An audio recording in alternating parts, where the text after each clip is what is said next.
if you haven't figured out what type of content to produce because you don't properly understand your target demographic, ultimately you're gonna get frustrated and you're gonna say, this doesn't work for me.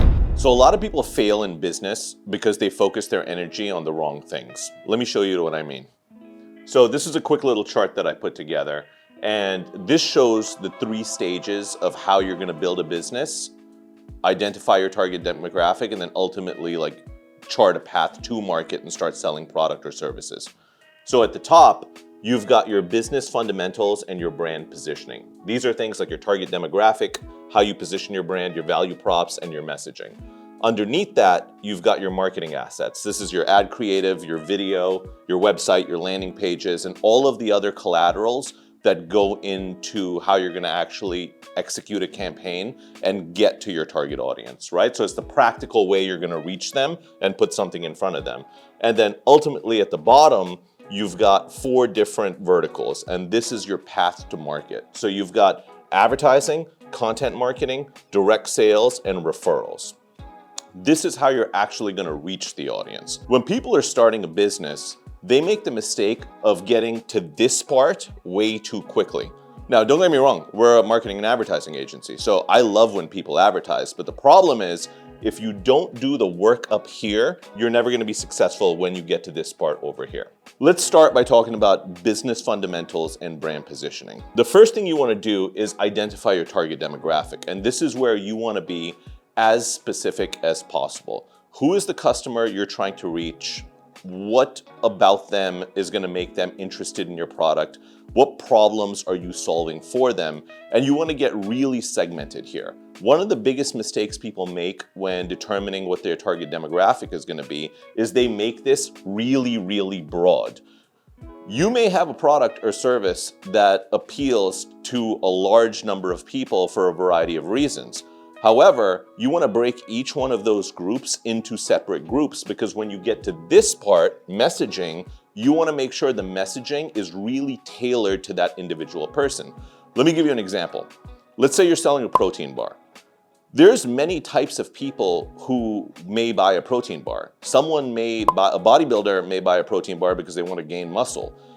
Someone who's trying to lose weight may buy a protein bar because they're trying to lose weight. There may be business professionals who just want a healthy snack on the go. If you're not able to segment that target demographic into various segments, your messaging gets really broad and you're not going to speak to them in a way that they understand, right?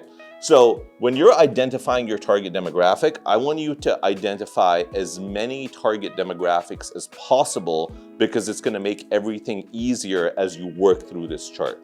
Once you've identified the target demo, now you want to go into brand positioning. Like, how are you going to position your brand to that audience? What is your tone? What is the voice that you're speaking in? Those are all things that you want to think about, because you want to make sure that you match with what they're looking for. And then when you go into value propositions, this is the simple part. Like, what value are you offering them? And if you've properly identified the target demo, the value props become really easy. In the situation with the bodybuilder that I was just referencing, your value to that bodybuilder is, my protein bar is 200 calories and 25 grams of protein. It's easy for them to understand that value, but how you position the brand makes it exciting to that person. So it's important that you have both of these nailed down. And then lastly, it's messaging, because a lot of this stuff over here are concepts, right? They're big concepts, they're ideas, but we know that you have to communicate in a way that people are going to understand it. So this is where you're going to put together your messaging document with the different things that are going to appeal to the different people, and make sure that you have all of that copy worked out. Once you get through business fundamentals and brand positioning, that's when you start going into marketing assets. Now, when you're creating your marketing assets, you need to also be thinking about how you're going to advertise and promote the product or the business at the same time, because the assets are going to change based on your path to market. So I'm going to jump ahead for a second. There's a finite number of ways in this world to reach an audience that you're trying to sell a product or sell a service to. So you have advertising, social ads, search, things like Google, Bing, Yahoo, SEO, etc. You've got display and native, you've got audio advertising, podcast, streaming, etc. Television, whether it's linear or programmatic, and then other ways, billboards and magazine ads, and the rest of it.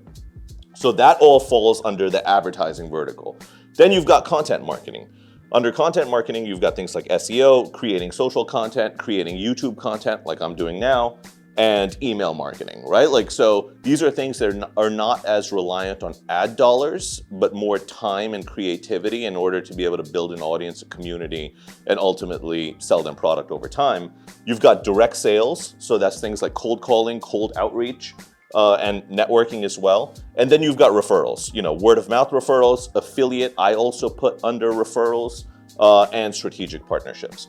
So knowing that you've got 4 primary channels of ways to reach your target audience, you're gonna know as a business owner what is practical for you. Not necessarily what's optimal to start, because say you're just starting a business, you may know that spending tons of money on social ads is the best way to get out to your product. But what if you don't have the money to spend on social ads? You may want to start with content marketing or direct sales or something else. So you want to make sure your path to market when you're starting off is practical with the resources that you have in order to be able to reach that target demo up here. So once you've figured out, based on your resources and where your company is, what the path to market is for you at this time, now you want to work up and figure out what marketing assets do you need in order to effectively reach that person, right? So do you need a website? What does your website need to accomplish? What does it need to communicate? That's going to change depending on how you're going to that customer. If you are going direct sales, and that is the way that you are reaching out to people, and you're sending 10,000 cold emails a week, you know that your interested prospects are going to be clicking on the link in your bio, and they're going to be getting to your website. So your website needs to help you do the heavy lifting of taking someone who has opened an email and getting them to educate themselves and turning into a warm prospect. Versus if you're running social ads at the beginning, one, you know that you need the ad creative in order to be able to effectively run social ads. That's going to be informed by the work that you did up here to help you create ads that are compelling and going to resonate with your target audience. But now, when that person sees that ad and they click through to the ad and they get to your website doesn't have to do all of the heavy lifting because that person is mildly educated by the time they get there. And based on how you determine you're going to reach your target audience, you're going to need to make sure your marketing assets are aligned with your strategy.